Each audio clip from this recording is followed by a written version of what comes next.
Então, sexto ano, na nossa aula de hoje do projeto Jovem em Ação, fizemos uma revisão, onde exploramos novamente alguns ângulos, extremidades que foram abordados aí em temas do nosso projeto, como, por exemplo, os ângulos das relações familiares, a questão da empatia, né? No meu lugar, o que você faria? E, claro, a questão do tempo.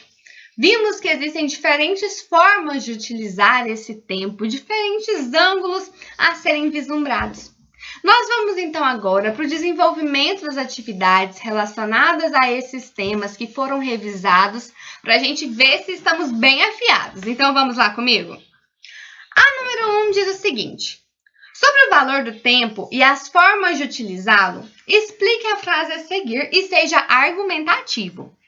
A frase diz que o tempo tem duas caras. Se for bem aproveitado, ele será um grande aliado. Se não, será o seu pior inimigo. Então, como a gente vai explicar essa frase com base na nossa aula, na nossa revisão? Nós vimos que o tempo tem extremidades diferentes. Porque se ele for utilizado bem, com responsabilidade, com sabedoria, ele vai dar bons frutos. Ele vai ser um grande aliado. Só que aí, por outro lado, né, uma outra face que o tempo tem é se ele não for utilizado com sabedoria, se nós formos irresponsáveis no uso desse tempo, porque aí ele vai trazer grandes problemas. Ele será um grande inimigo. Então é por isso que a gente fala que o tempo tem duas caras, né? E a gente vai escolher, claro, qual dessas caras a gente vai explorar. Se a gente vai utilizá-lo bem para que ele dê bons frutos, para que ele seja o nosso aliado, ou se por outro lado a gente não vai usá-lo com sabedoria, vai ter grandes problemas aí, vai fazer dele um inimigo.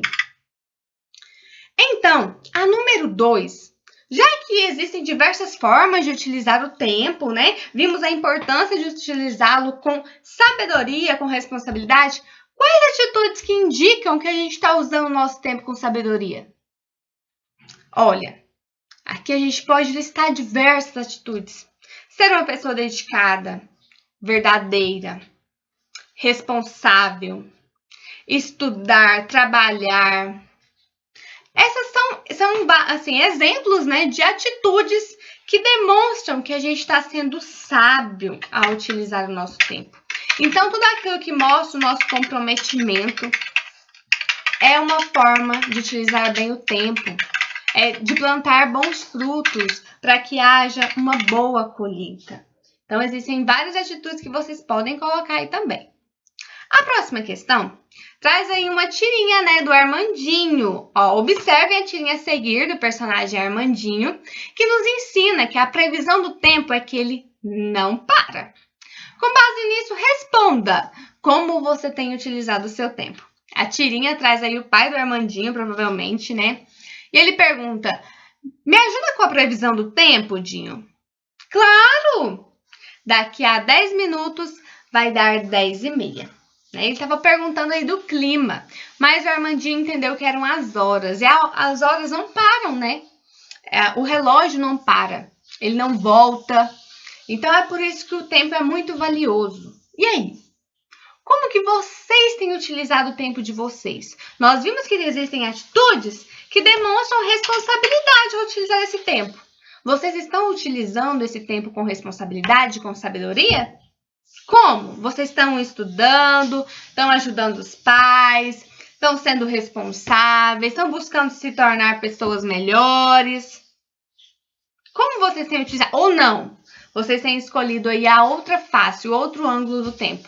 Tem deixado o tempo passar apenas, sem se preocupar, né? Sem se dedicar, sem se empenhar. Eu quero saber de vocês como vocês estão utilizando esse tempo, tá bom?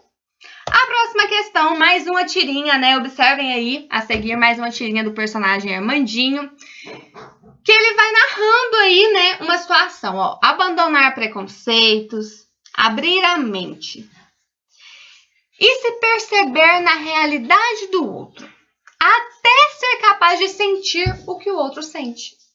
Ele fala, então, de se colocar no lugar do outro, uma habilidade do ser humano, né? que é aí uma característica do ser humano, que contribui muito para o sucesso das nossas relações. E qual que é o nome dado a essa habilidade que nós estudamos em nossa aula e que nós revisamos hoje? Quando a gente fala, né, de abandonar preconceitos, de abrir a mente, de olhar, né, a realidade do outro pelos seus olhos, se colocar no lugar dele, sentir o que essa pessoa sente. Nós estamos falando de que empatia, de que habilidade, e que está sendo aí retratada nessa tirinha do Armandinho. Então, pessoal, o nome dado a essa habilidade do ser humano de se colocar no lugar do outro, de sentir o que o outro sente, de abrir a mente e que está sendo retratada aí na tirinha é a empatia. É a capacidade do ser humano de olhar pelos olhos de outra pessoa, de se despir dos seus preconceitos para entender o que o outro está sentindo. Se colocar verdadeiramente no lugar dele. Perceber as pessoas ao seu redor. Então, essa habilidade aí é a empatia.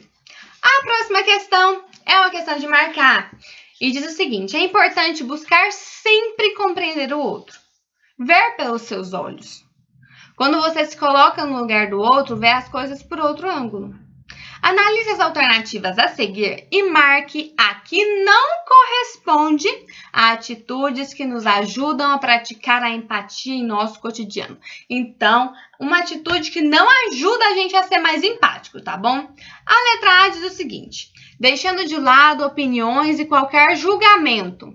Não, né, pessoal? Isso nos ajuda, é muito importante, inclusive, para a empatia, para que seja verdadeiro, que a gente deixe de lado a nossa opinião, né? O nosso julgamento para se colocar no lugar da outra pessoa, senão não vai ser verdadeiro. A letra B diz que é preciso demonstrar interesse e real vontade de entender e ajudar e se preocupar genuinamente. Isso é a base da empatia. É demonstrar interesse, é ter uma vontade real, genuína, de ajudar, se preocupar mesmo de verdade. Então, isso nos ajuda sim a ser mais empáticos. A letra C diz o seguinte: observar mais as pessoas ao seu redor e pensar como elas se sentem. Nós vimos que isso é muito importante para a empatia, porque às vezes a gente se distrai apenas consigo mesmo, a gente esquece que os outros também importam, como eles podem se sentir, né, as pessoas que estão ao nosso redor.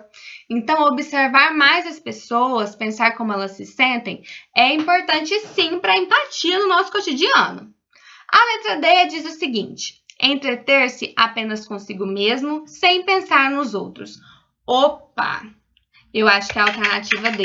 Quando a gente se interte muito consigo, não pensa no outro, não tenta se colocar no lugar do outro, entender o que ele está passando, então a gente não está sendo empático. Isso nos prejudica, né? Não nos ajuda a praticar a empatia em nosso cotidiano. E essa tem que ser uma prática diária, pessoal.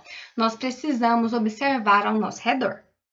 A próxima questão é a letra 6, que traz aí, né, o tema que nós revisamos, as relações familiares. Porque a gente precisa sempre pensar no outro lado, né? A gente precisa ter empatia, a gente precisa conhecer para entender o outro lado mesmo. E ali no ambiente familiar, muitas vezes a gente ocupa o lado oposto, as pessoas que são responsáveis por nós, sejam nossos pais, os nossos avós, tios. Só que um dia a nossa vez vai chegar, né? Um dia nós teremos aí esse lado da relação familiar, nós teremos os nossos filhos, teremos pessoas que precisarão de nós. Então, eu quero saber de vocês, é uma resposta pessoal, tá, gente? Qual que é a sensação de imaginar que um dia você vai estar do outro lado dessa relação? E eu quero que vocês expliquem. Porque a gente precisa, quando a gente fala, né, vamos entender o outro lado, é porque também um dia nós estaremos desse lado. E a gente vai precisar que os outros nos entendam. Qual que é a sensação de imaginar que um dia você vai ocupar esse lado? Te dá agonia, né? Te deixa apreensivo. Não, professor, eu tenho vontade, eu tenho expectativa de ser responsável por alguém, né? Às vezes, a gente tem que entender que nem sempre o ambiente familiar tem que ser de lados, né? Lados opostos, de conflitos. Mas é inevitável que às vezes a gente tem interesses diferentes dos nossos responsáveis. E talvez um dia a gente seja aí os responsáveis que terá interesses diferentes daqueles que dependem de nós. E eu quero saber qual que é a sensação que isso traz para vocês. De imaginar que um dia vocês ocuparão esse outro lado das relações familiares. Então, pessoal, a gente termina a nossa aula de revisão por aqui. Eu espero que vocês tenham gostado e até a próxima.